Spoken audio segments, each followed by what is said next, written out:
అండి, ఈ వీడియోలో మనం ద్రోణ పర్వం అనేది తెలుసుకుందాం. భీష్ముడు పడిపోయారు గత వీడియోలో. ఇప్పుడు ద్రోణాచార్యుడు కౌరవ సేన బాధ్యతలన్నీ కూడా తనే తీసుకున్నాడు. వీళ్ళంతా ప్లాన్ ఏంటి? ధర్మరాజును బంధించి యుద్ధం అనేది ముగించేయాలని దుర్యోధనుడి యొక్క ప్లాన్. కానీ అక్కడ అర్జునుడు ఉన్నాడు. అర్జునుడు ఉంటే సాధ్యమేనా? అస్సలు సాధ్యం కాదు. అర్జునుడిని యుద్ధ భూమికి దూరంగా పంపించి ద్రోణుడు భీకరమైనటువంటి పద్మవ్యూహాన్ని పన్నాడు. ఈ పద్మవ్యూహం మనకు తెలిసిందే. కానీ పాండవుల పక్షంలో ఛేదించడం ఒక నలుగురికి మాత్రమే తెలుసు. అందులో చిన్నవాడైనటువంటి వాడు అభిమన్యుడు.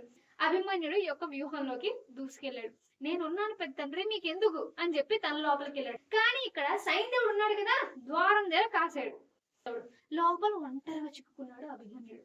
దుర్యోధన యొక్క కొడుకు లక్ష్మణ కుమారుని సింహంలాగా చంపి అతన్ని పోరాడాడు.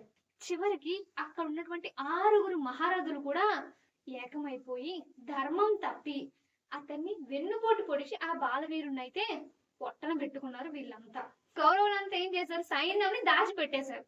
ఎవరికి? అర్జునుడి కంట పడకుండా ఉండడం కోసం. సమయం అయిపోతుంది, ఏం చేయాలి? సరే, ఇంకా తన అగ్ని ప్రవేశం చేసేందుకు సిద్ధంగా ఉన్నాడు. కానీ అక్కడ ఉన్నది ఎవరు? శ్రీకృష్ణుడు. మొత్తం ఆ యొక్క రణభూమి మొత్తం కూడా చీకటిగా కమ్మేలాగా చేశాడు శ్రీకృష్ణుడు. సూర్యాస్తమయం అయిపోతుందని సైంధవుడు బయటికి వచ్చాడు. శ్రీకృష్ణుడు తన మాయని తొలగించాడు. వెంటనే అర్జునుడు తన దగ్గర ఉన్నటువంటి బాణంతో సైంధవుడి యొక్క తలని ఎగరగొట్టాడు. అది నేరుగా వెళ్లి తన తండ్రి ఒడిలో పడుతుంది. ఇప్పుడు 15వ రోజు.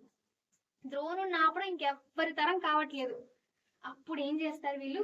అశ్వత్థామ అత కుంజరహ అని ఒక చిన్న అబద్ధం. ఆ చిన్న అబద్ధంతో ద్రోణుని యొక్క ఆయుధాలు విడిచిపెట్టేలాగా చేసి అక్కడ ఉన్నటువంటి దుష్టదుముడు ఆయన్ని సంహరించడం జరిగింది.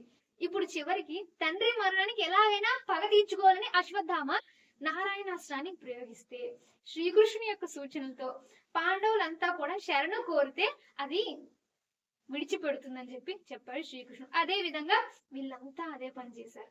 ఇది చాలా ఇంపార్టెంట్. కురుక్షేత్ర యుద్ధంలోని చాలా ముఖ్యమైన ఉత్కంఠభరితమైనటువంటి ఘట్టం ఈ యొక్క ద్రోణ పర్వం అనేది.